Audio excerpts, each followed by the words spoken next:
করিতে তাদেরও আইনজীবী রয়েছে, শিখ ব্যাখ্যা তারা করুক, আদালত রায় দেবে, আদালত রায় দেবে। এর আগে দেখেছেন এসএসসি মামলায় আমরা বলেছি, তাদের আইনজীবী ছিল, তারা বলেছে, উভয় পক্ষের আইনজীবীদের মধ্যে যে বক্তব্য ছিল সেই বক্তব্যের প্রেক্ষিতে দাঁড়িয়ে তার সেই আইনি ব্যাখ্যার উপর দাঁড়িয়ে আদালত মনে করেছে যে ব্যাখ্যাটি সঠিক, সেই ব্যাখ্যা অনুযায়ী আদালত রায় প্রদান করেছে। এক্ষেত্রেও তাই হবে। আমাদের খুব পরিষ্কার কথা যে সুপার নিউমেরিক পোস্ট এটা ক্রিয়েট করা হয়েছে after expiry of the panel. After expiry of the panel কখনোই নিয়োগ হতে পারে, নাম্বার 1। নাম্বার 2, ভ্যাকেন্সি ক্রিয়েট করার নির্দিষ্ট আইন রয়েছে। সেই ভ্যাকেন্সি ক্রিয়েট করার যে আইন, সেখানে নির্দিষ্টভাবে বলা আছে কিভাবে ভ্যাকেন্সি ক্রিয়েট হবে এবং সেই ডিক্লেয়ার্ড ভ্যাকেন্সিতে কিভাবে অ্যাপয়েন্টমেন্ট হবে। আপনি ক্ষমতায় আছেন বলে, কিছু ভোট পেয়ে ক্ষমতা পেয়েছেন বলে আপনি যা ইচ্ছা তাই করতে পারেন না। আপনার মনে হলো যে আমার ছেলেমেয়েরা দুটো পয়সা নিয়ে নিয়েছে, তাই ওই ঘুর পথে কাউকে ওই সুপার নিউমেরিক পোস্ট ক্রিয়েট করে চাকরি দাও, এটা কখনো হতে পারে না। অ্যাক্ট, এই কথাবার্তা কখনোই বলা যায় না। এই সাংবিধানিক আদালতের বিরুদ্ধে এই ধরনের কথাবার্তা যারা বলছেন তারা নিতান্তই, আমি বলবো যে তারা মূর্খামির পরিচয় রাখছেন, এবং এই অবধের মতো কথাবার্তা বলা, এই অর্বাচীন কথাবার্তার কোনো মূল্য নেই।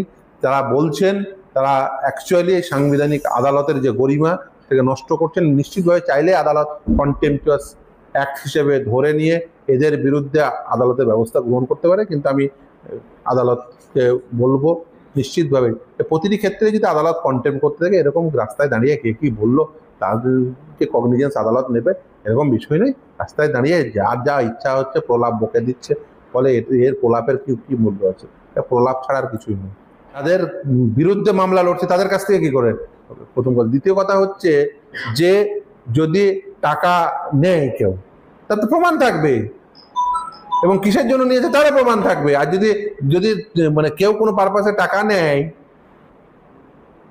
তার বাইরে সেই টাকা আদায় করারও ব্যবস্থা আছে, আইনে এই প্রভিশন রয়েছে, মানি শুট করুক। যদি কেউ কারো কাছ থেকে টাকা নেয়, মানি শুট করবে টাকা আদায় করার জন্য। আর যদি বলেন যে এই যারা বলছে বা করছে, যারা রাস্তায় দাঁড়িয়ে বলছে, দেখুন অভিযোগের তো একটা সারবত্তা থাকবে, যে কেউ বলছে যে টাকা নিয়েছে, তা টাকা ভাই, তুমি প্রথম কথা হচ্ছে যে তুমি তো টাকাটা দিলে কেন? তোকে প্রথম কথা প্রমাণ করতে হবে যে তুমি টাকাটা দিয়েছো, কিসের ভিত্তিতে দিয়েছো। দেখুন মিথ্যা অভিযোগ একটা সীমা থাকে। ওরা ভাবছে এটা বলে, ওই কুণাল একবার বলেছিল, তারপরে আর বলে না। আমি বলছি তদন্ত হোক। আমি তর্কের খাতে ধরুন হ্যাঁ নিয়েছে, এর তদন্ত হোক। যে এসএসসি মামলায় যারা যে সমস্ত আইনজীবীরা টাকা নিয়েছে তাদের বিরুদ্ধে সব সিবিআই তদন্ত হবে, সবার বিরুদ্ধে হোক। আমি চাইছি ফেডারেশন সবার বিরুদ্ধে তদন্ত হোক। আমি প্রথম রাজি, মমতা ব্যানার্জি বলুক তদন্ত হবে, সরকারি কোষাগার থেকে একটু টাকা কত গেছে। আমি রাজি, ফিরদৌস আমি রাজি, বলুক তদন্ত হবে, সিবিআই তদন্ত। আমি চাইছি সিবিআই তদন্ত। এসএসসি মামলায় আইনজীবীরা যা টাকা নিয়েছে তার সিবিআই তদন্ত, ফিরদৌস আমি চাইছি। মমতা ব্যানার্জিকে জিজ্ঞাসা করুন রাজি কিনা। দুজনে মমতা ব্যানার্জি আর আমি পাশাপাশি দাঁড়িয়ে বলুন, মমতা ব্যানার্জিকে বলুন ও পিটিশন করুক। আমি বলছি আমি ওর সাথে কো-পিটিশনার থাকবো, মমতা ব্যানার্জির সাথে কো-পিটিশনার থাকবো। পাবলিক ইন্টারলিটিগেশন মমতা ব্যানার্জি করুক, আমি রাজি থাকবো, ওর সাথে আমি কো-পিটিশনার হবো যে এসএসসি মামলায় যত এই টাকা নিয়েছে আইনজীবীরা এর তদন্ত হবে।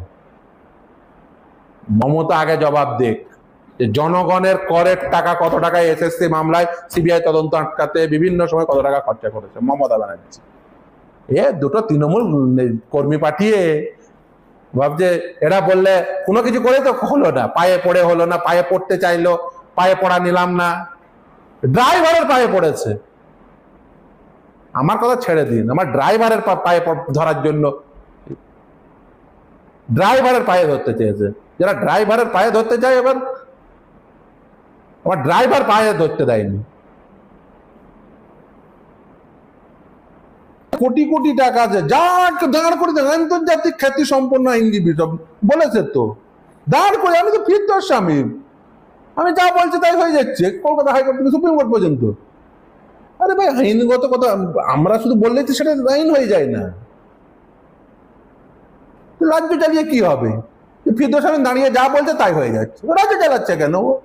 দুর্বল সরকার, ফিরদৌস আমিন যা বলছে সেটাই হয়েছে। তো মমতা ব্যানার্জি কি করছে তাহলে? দুর্বল সরকার বলে যে আমি সব করে দেবো, এ করে দেবো, সেই করে দেবো। তা আছে কিসের জন্য সরকারে? ছেড়ে দে, পালিয়ে যাক, ফিরদৌস আমিন যা বলবে তাই হবে। যদি সেটা যদি আইন হয়, তো মমতা ব্যানার্জি কিসের জন্য আছে? ছেড়ে ছেড়ে ইয়েতে পালিয়ে যাক, দেশত্যাগ করে যাক।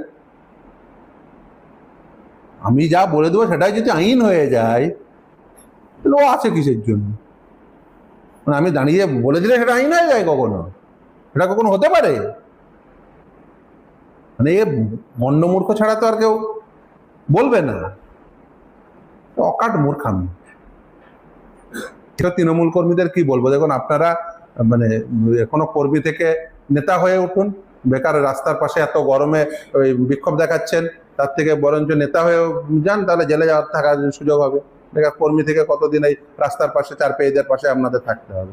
তার থেকে বরঞ্চ নেতা হয়ে যান, জেলে জেলে তাও তো ছায়া টায়া থাকবে। বেকার আমি এত গরমে ওই রাস্তার পাশে পড়ে থাকতে হচ্ছে চার পেয়েদের পাশে, তার থেকে বরঞ্চ নেতা হয়ে যান, পাথর মতো জেলে যাওয়ার সুযোগ পাবেন, জেলে ভাত টাত খেতে পারবেন।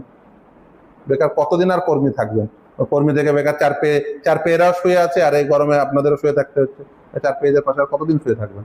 তার থেকে বরঞ্চ নেতা হয়ে যান, জেলে যাওয়ার সুযোগ পাবেন।